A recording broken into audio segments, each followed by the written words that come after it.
Hello, and welcome to Living in the Time of Coronavirus. This video is about the experiences of a handful of people I know who are kind enough to participate, but it is not representative of everyone's experiences during this time. Many people are in crisis right now all around the world for a multitude of reasons, and it's a time of uncertainty for everyone. This hand signal means I love you in sign language, and it's being spread around the internet right now by the Be the Change movement as a sign of love, support, and a reminder that you're not alone during this time. So to everyone out there, thanks for watching. I'm in Seattle, which is obviously great right now. I normally live in West Oakland, California, United States, but I am currently staying in Richmond because I've moved in with two of my closest friends to help them take care of their 2-year-old daughter, who is my goddaughter. I am in Winston-Salem, North Carolina. From Mexico, in Guadalajara, and my living situation now is just stay at home. Well, I'm on the beautiful island of Kauai. I am currently home, which is Woodinville, Washington. My name is Sophia, and I live in California. I'm in Walla Walla, Washington. Hello, my name is Maddie Gold. I am currently in California, Emeryville, which is located in the Bay Area, and I moved 4 days ago from Andalusia, which is in southern Spain, and a place called Jerez de la Frontera. So I am at home in San Rafael. We are currently in Chattanooga, Tennessee. It's where I live. That's where I'm from. And Trisha was coming home for spring break to visit, and now I am here. I'm in San Anselmo, California, and my living situation is a condo upstairs, downstairs, which is really great because I'm here with my husband, and I can be downstairs and he can be upstairs, and we have our own space, and when we come together, it's wonderful. My name is Julio Escarce, and I am living in San Francisco, California. I live in a room now in a shared apartment. That's what I could afford with the lump sum kind of payment I got from my internship that is indefinitely suspended. And currently the whole state has a shelter in place in order, which means that people aren't supposed to leave their houses except for absolutely essential tasks. And a shelter-in-place order was just put into effect last Friday. In Spain, they had police enforcement that made us so that we couldn't go outside unless we were going to the pharmacy or the grocery store, the supermarket, and we would get asked by the police where we were going. And here, that's not the case. I'd want a big house on some sort of body of water, and I'd want to be with all of my friends from college, and with Rachel, my significant other, and maybe with my friend Hannah, who's like Kauai is as good as it can get. So, definitely here. With who? Maybe Morgan Freeman? Anywhere. I would ideally like to do it in a space where I could go outside or with big windows, and luckily both places have had those big windows. With terraces, that's what I would ideally love. My family, definitely. With my friends, possibly in a nature area, because I really miss nature. Well, right here is just fine. Yes. It would be this, honestly. I mean, it's my home, it's everything I love, my dog, my husband. I had a dream that I was married to Tracy Ellis Ross, and I woke up and I was just like really sad that we were not married. Pre that dream, I would have said Kate Blanchett and wanted to be like in London, and she could just read me monologues. I work part-time from home. I do my art drawings, walk the dog. She takes a long time to walk. She's getting old. She's slow. I've been playing video games a lot. And we've read once. Working on internship applications, but only like a little bit. I want to refocus on like studying and get back into like that mode, because it's kind of hard to be like motivated right now, I guess.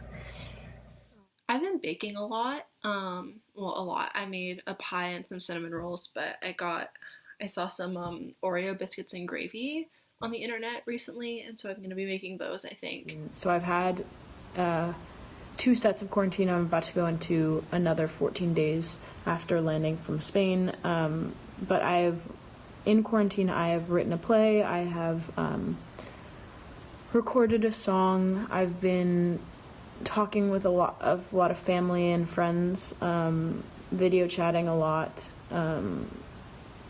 trying to cling on to normality of any sort. Reading books, watch TV shows, writing a script, and also online rehearsals. Well, school is currently online, so that occupies 4 or 5 days of my week. Otherwise, I've found myself walking a lot just to get outside. I write down a lot of ideas that pop into my head. I am currently working on music projects. I've been working on a song. I've also been doing a lot of journaling. Basically, between 3 adults, we can each work close to full-time jobs from home and take care of a toddler without going totally nuts. Most of my day is taken up with like health routines and stuff anyway. I have a blog that I'm continuing to write for. The blog is mainly focused on church-related stuff. The whole church world has undergone a dramatic transformation in the last couple of weeks, and so I've definitely shifted some of my writing to focus more on that, especially for older pastors who have never done digital ministry before. Well, unfortunately, my family's going through some stuff, so I've been not able to focus on a lot of things. I've not been able to do the things that I want to do. Like, I can't read right now. It's hard for me to even like watch TV, which is stupid, but it's still like sad. So basically I've been like listening to a lot of music and just like laying in bed,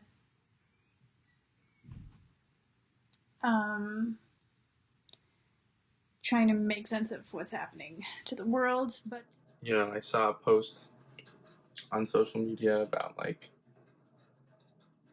how you don't have to get the best of your life, or how you could just spend this time exploring your inner curiosity and getting back to kind of the basics of just living.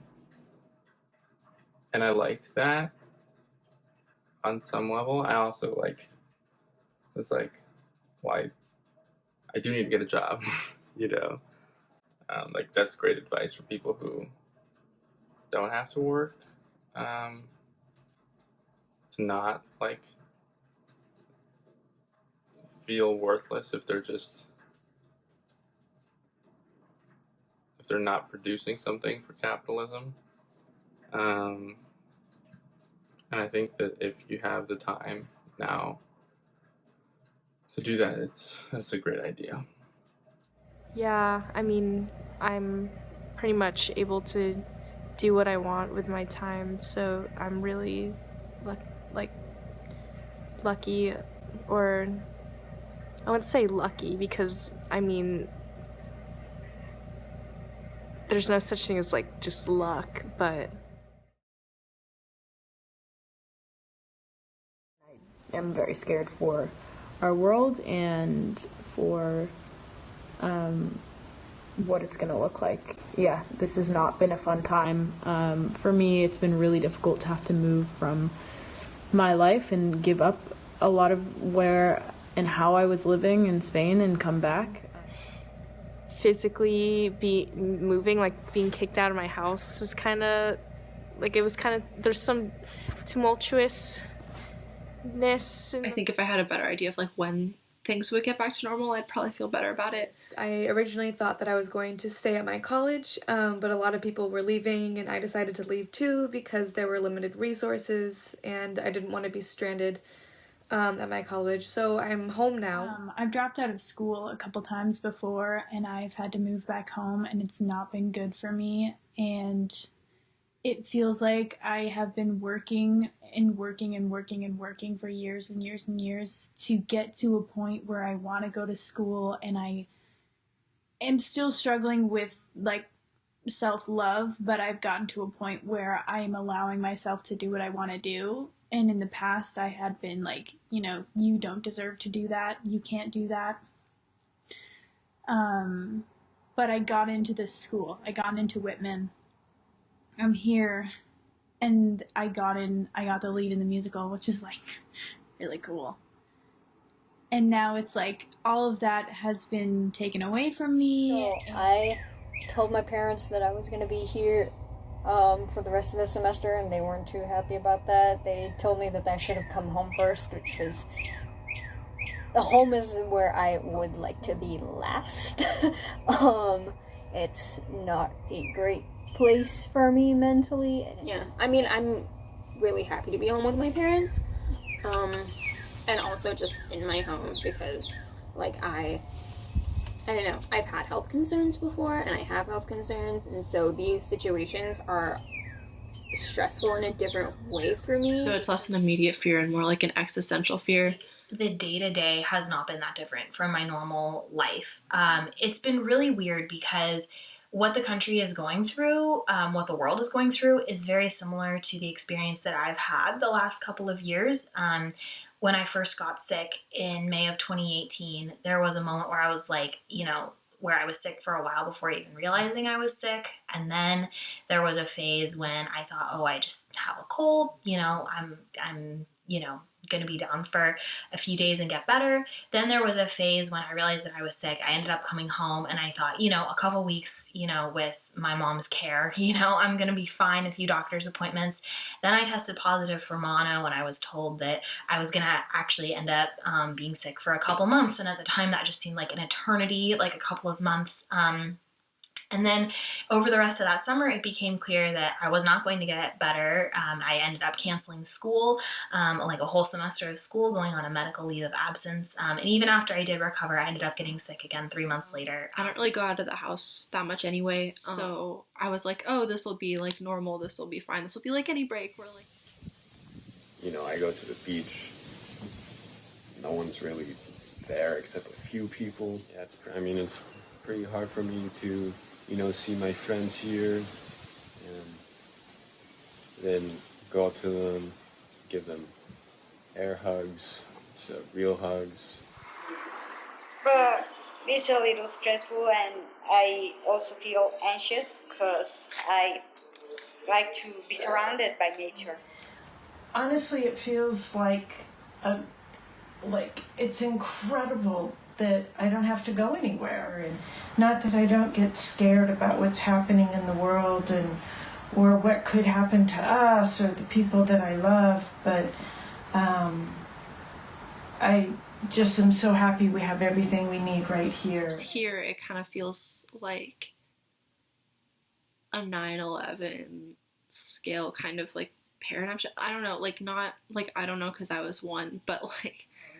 I listened to a program last night about what it's like for guys in San Quentin on lockdown, and I'm like, I have so much privilege I can't even imagine it. Also, Trisha's an introvert and I'm an extrovert, and so there are days when she's just like, I just want to play my video games, and I just want to hang out in my room, and I just want to be alone, and then I'm like, can't be alone. I need to be with someone. We need to be having like intellectual conversations. We need to be doing this and this and this. And also from my closest friends, we get to be affectionate, and I'm a super affectionate person. I really value human interaction and just like being around other humans. I got like really happy when I got to the grocery store yesterday and was just like around other people. I've been trying to say thank you to all the people who are going out and working and putting themselves at risk like people at the grocery stores. Is not being able to finish my sophomore year at college, and I know a lot of people have it way worse. I find academic environments really stressful. That's like something that's always been true for me. So like as much as I love being at school and I love my friends and I love my professors, like it's nice to not live at school for a minute. Well, a major con for me is I don't really quite feel at home because I've never been here before. Cons, definitely health and fear. People are buying things that they don't need, and economy.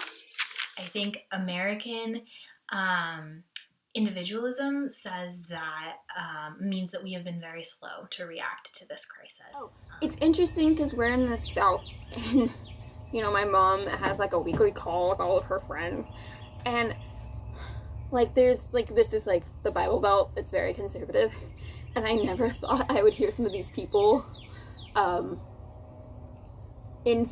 supporting universal health care. I think I'm really lucky to be in a place where I can find pros to this situation, like at all. But what I need to stop happening is I need people to stop saying or posting and talking about like using this as an opportunity to like reconnect with yourself and to change your habits and to do things that you normally wouldn't do. And like, yes, I think that people should remain positive and I think you should get through it however you need to get through it. But I have an issue with taking this crisis and reframing it as something that is good for the world. So like people talking about like how like the rivers in Venice are clear now and like there's a third less pollution on the planet or something like that. Like emissions have slowed drastically. I've read some articles and headlines that say that, I don't know if I've really read the articles. I may have read like the beginning of articles, but I mostly read headlines that say we will save more lives from like climate change and environmental effects than we will lose from the coronavirus. Nature can take a breath. Also, maybe can give us time to think on ourselves, and I don't know, maybe in what really matters. It really makes me realize what and who I value and what I want to put time into. Like this sense of community that I see online is really cool. I think that's but we do have that opportunity to pull together as a country, as a society, and I think that if we rise to that challenge, that could be an incredible benefit of this, because I think it will bring the country together, hopefully, in a way that like we haven't seen in a really long time. I was already looking at buying property in the Bay Area with two close friends, and we each make pretty good money. So we were going to be able to afford the exorbitant prices in the Bay, but it was going to be a struggle. And I think with the economy crashing, we are likely to be able to buy a home. It's kind of exciting, and then I'm totally like ashamed that I'm excited. But privilege creates such incredibly disparate experiences around this. Like folks who are very poor are going to die, a lot of them. Folks who are struggling now but making it may become very disadvantaged. Unfortunately, the people who are already very well off are going to be much more likely to become even better well off in the long run, because I'm worried about all the restaurant people, all the people losing their jobs that don't have a safety net. I'm worried about my mother and father who are obviously older. My aunt, who's a doctor, she's retired, but I'm sure she's going to jump in there when she's needed, and that scares me. I have viral asthma, so I'm kind of worried about me. Yes. I have 3 grandparents. One of them lives in northern Italy. He is over 80, and many Italian hospitals are not treating people over 80 anymore. I'm worried about my grandmother because she, Lord help her. Okay, she does not really understand why she needs to be like staying inside and why she doesn't need to be seeing like her like gardeners or like her fellow friends. My mom is having to like run around and get her like her gardening stuff and wine and like getting her things to do because she's like she keeps on threatening to go outside. And I'm my grandparents, we had to stop them from going to Home Depot the other day, so I'm worried about them. Yeah. I am sort of worried about my family. I have no clue what they're doing right now. They haven't texted me. I really suck if anybody I know died. It would just be really, it would be really hard.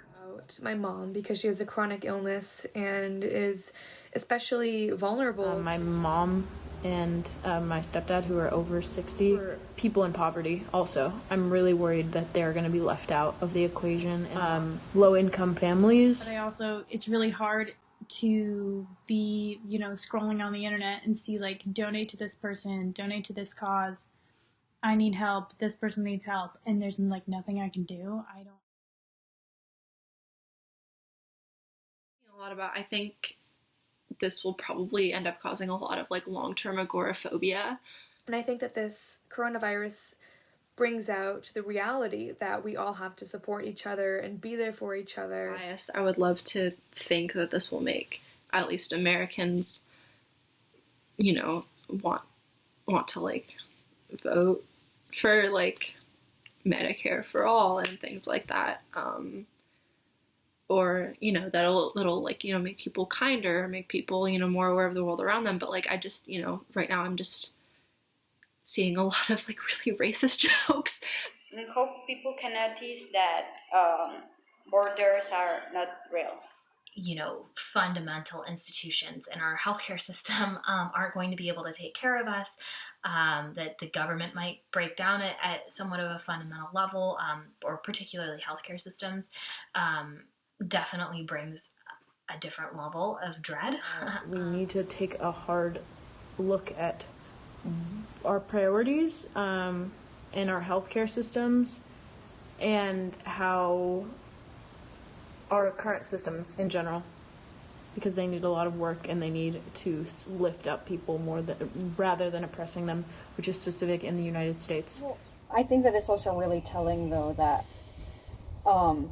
our system is just not suitable for this kind of situation, which I think that's something valuable that comes out of it. It's possible that art could become, theaters are all going to go out of business, but when the economy starts to come back up again, it could be another like roaring 20s boom for art and music and performance. This world event. I am not answering this question because if I think about the future for more than 10 seconds, I will die. I am moving on.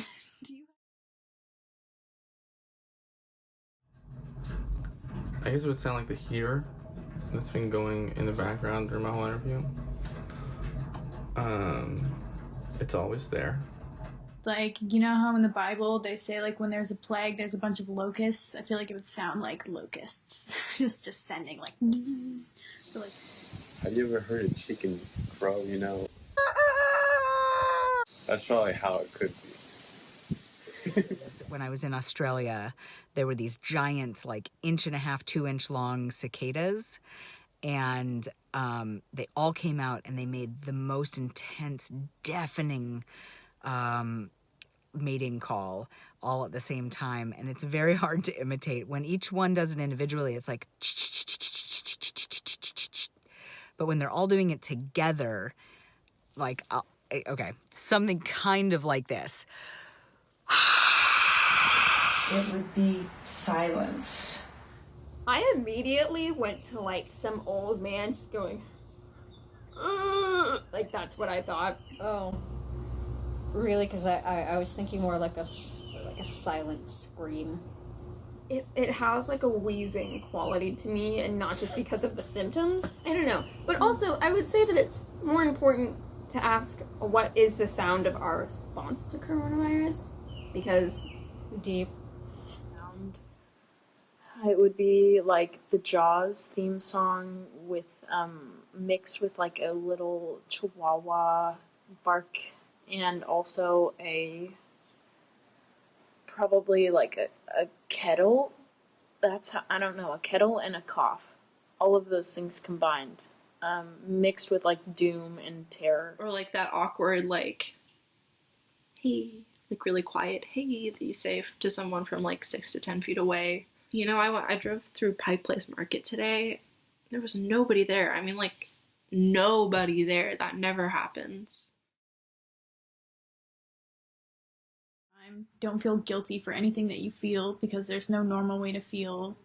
That it's okay to put yourself first. It's okay to not be productive. Every single person is like, oh, why don't you take this time to write a fucking novel? It's like, dude, I am going to lay in my bed and stare at the ceiling and cry. So I want people to know that it's okay to be scared, and it's okay to be vulnerable, and I think it's through vulnerability that we can truly overcome this widespread panic.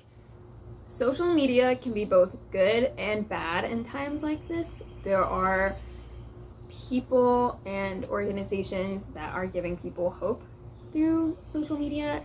It is a form of connection. But at the same time, I have seen it used as a space of fear-mongering and as a space of social shaming. Maybe don't check your phone every 2 minutes. You know what they say? No hugs, shakas only.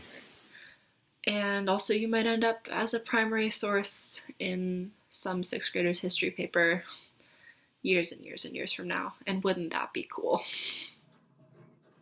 Let's go out and make the change, you know. Let's go out and say what we need to say and